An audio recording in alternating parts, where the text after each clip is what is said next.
Here we are again with Steve Flink discussing what happened in Wimbledon, especially in this very strange women's tournament, because we have 4 players in the semi-finals and none of them has ever won a slam. Their average ranking of the 4 of them is 15, because Lisicki is 23 seeded, Radwanska 4, Bartoli 15, Flipkens 20. So we never had such a, let's say, a weak field in terms of numbers.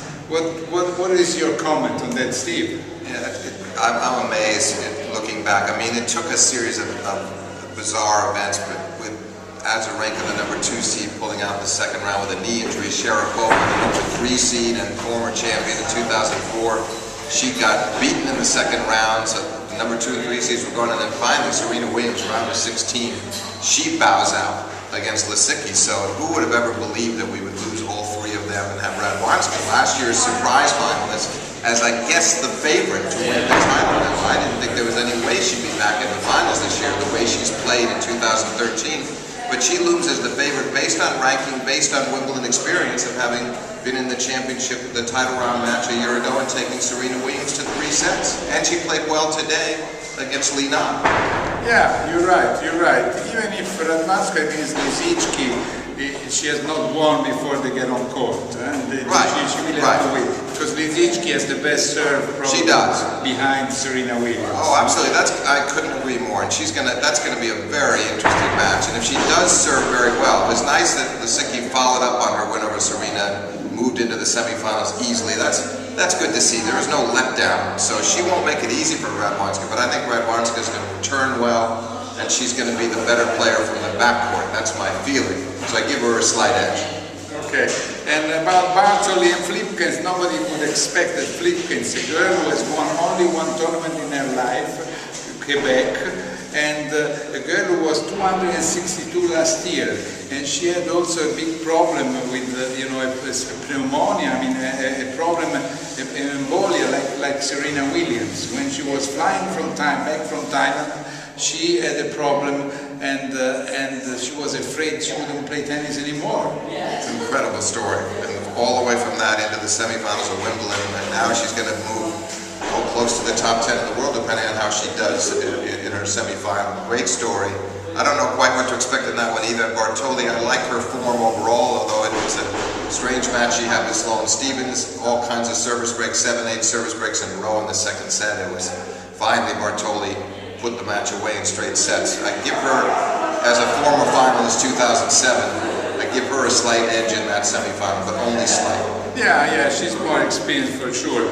But who would have expected Kvitova to go out? Even if Kvitova is not the same one of 2 years ago, still she was the only one who won Wimbledon, and I mean, we did expect that she would do better, even if with Flipkens she had lost 2 times out of 3. I agree. I'm disappointed, and especially winning the first set. That's such a cushion in a best-of-3 set match, and you're a former champion. You figure left-hander on the grass, great opportunity. The top 3 seeds go on. You're the one that people see as the favorite in many ways, based on being a champion in 2011. She wasted the opportunity. Okay, so tomorrow we have the men's quarters of finals. Your prediction. At first, I would say, which one is the match that you would like to see most? Is it Djokovic-Berdych? Probably. I think the tennis would be the best of them. I still think, I can't see Djokovic. He's 13-2 against Berdych. He lost him here in 2010, and then he lost him earlier in the year on the clay in Rome.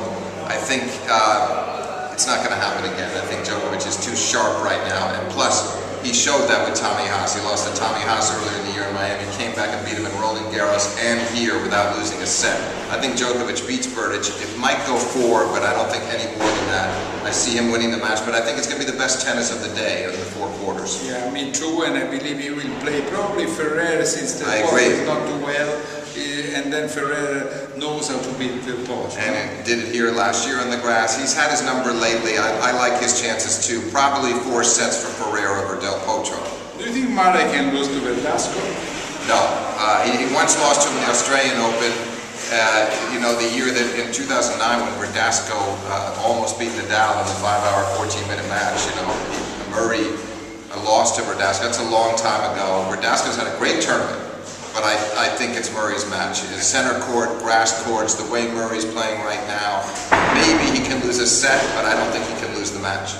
And I think he will go on to the final, even if Janovic more than Kubot can cause him troubles probably in the eventual semifinal. Yes, Janovic can definitely cause him trouble, but again, you have to like Murray's chances to win that match. So I think we're getting closer and closer to that anticipated final between Murray and Djokovic. They can both take another big step toward that tomorrow.